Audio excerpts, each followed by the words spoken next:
TSF আন্দোলনের তীব্র নিন্দা করল আমরা বাঙালি সচিব গৌরাঙ্গ রুদ্রপাল। রবিবার রাজধানীর শিবনগরস্থিত আমরা বাঙালির রাজ্য কার্যালয়ে সাংবাদিক সম্মেলন করে তিনি বলেন, ককবরক ভাষায় রোমান হরফ চালুর দাবিতে তিপ্রামথার ছাত্র সংগঠন টিএসএফের ডাকে অনির্দিষ্টকালের জন্য রাস্তা অবরোধ ও আন্দোলনের জেরে গোটা রাজ্য জুড়ে নৈরাজ্য কায়েম হয়েছে।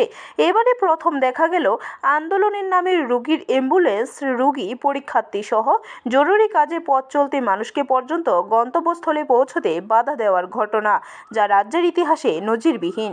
তাছাড়া আরেকটি উল্লেখ করার বিষয় হলো, তিপ্রামথার মতো শাসক দলের শরিক দল তাদের ছাত্র সংগঠনের ডাকা রাস্তা অবরোধ ও আন্দোলনের ফলে সৃষ্ট চরম জনদুর্ভোগ সত্ত্বেও প্রশাসনিক কার্যকরী ভূমিকার পরিবর্তে নিষ্ক্রিয় ভূমিকা পালন করেছে।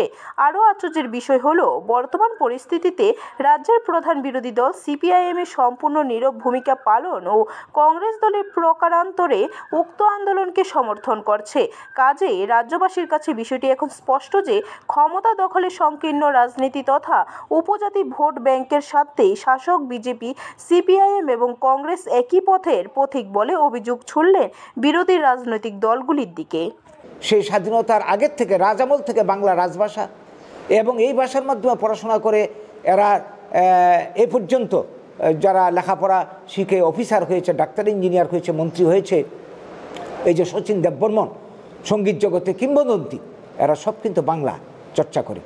আজকে এত বছর পর এখন ওদেরকে রোমান হরফ চালু করতে হবে, এটা ওদের ব্যাপার, এই নিয়ে আমাদের বক্তব্য নেই। কিন্তু এই হরফ চালুর প্রশ্নে এই ধরনের আন্দোলন, এই শৃঙ্খল আন্দোলন, অগণতান্ত্রিক আন্দোলন আমরা কেন মেনে নেব? ব্যুরো রিপোর্ট, খবর ত্রিপুরা।